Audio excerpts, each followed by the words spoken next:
Encoding, encryption और hashing.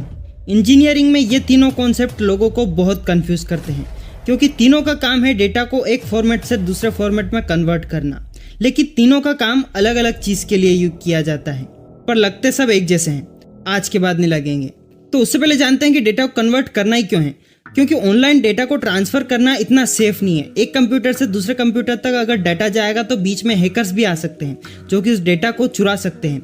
अब उससे बचाने के लिए कुछ टेक्निक इंट्रोड्यूस की गई है, इनकोडिंग, इंक्रिप्शन और हैशिंग। अब इनको समझने के लिए मान लो दो दोस्त हैं, राम जो कि इंडिया में रहता है और जॉन जो कि अमेरिका में रहता है। राम के पास एक बहुत ही फेमस डिश की ऐसी सीक्रेट रेसिपी है जो कि जॉन जानना चाहता है। अब अगर राम उस सीक्रेट रेसिपी को एक लेटर पे लिख के, ऐसे ही सिंपल लैंग्वेज में लेटर पे लिख के फिजिकली रूट के थ्रू जॉन को भेज देगा तो यार वो सीक्रेट रेसिपी तो लीक हो जाएगी, हर कोई उसको पढ़ सकता है।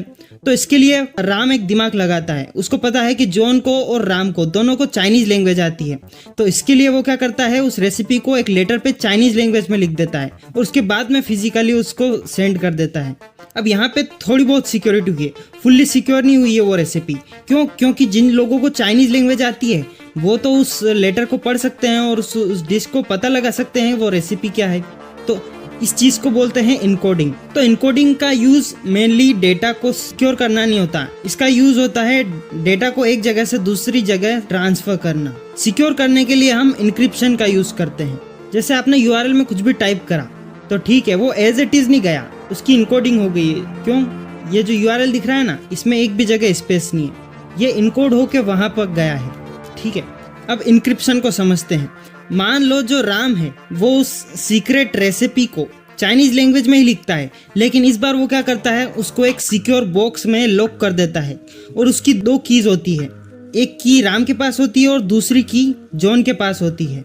ठीक है, तो अब जो वो रेसिपी है वो एक सिक्योर बॉक्स में पैक है, तो अब जब भी वो फिजिकल ट्रेवल होके जॉन के पास पहुंचेगी तो सिर्फ जॉन ही उस बॉक्स को ओपन कर सकता है क्योंकि उसके पास वो की है। रास्ते में उसको कोई भी ओपन नहीं कर पाएगा। यही कॉन्सेप्ट होता है इंक्रिप्शन का। इंक्रिप्शन का यूज मेनली डेटा को सिक्योरली ट्रांसफर करने के लिए किया जाता है। अनऑथोराइज्ड लोग जिनको उस डेटा को एक्सेस करने का राइट्स नहीं है, उनके पास डेटा नहीं मिलेगा। सिर्फ वो ही उस डेटा को एक्सेस कर पाएगा जिसके पास राइट क्रीडेंशियल है, यानी राइट कीज है। आपने व्हाट्सएप का कई बार ऐड देखा होगा, your messages are end to end encrypted. इसका मतलब क्या होता है, जैसे आपका मैसेज है, आप और आपने जिसको भेजा है सिर्फ आप दोनों ही पढ़ सकते हो, उसके अलावा बीच में आपका मैसेज कोई भी नहीं पढ़ पाएगा। क्यों? क्योंकि वो इनक्रिप्टेड हो चुका है।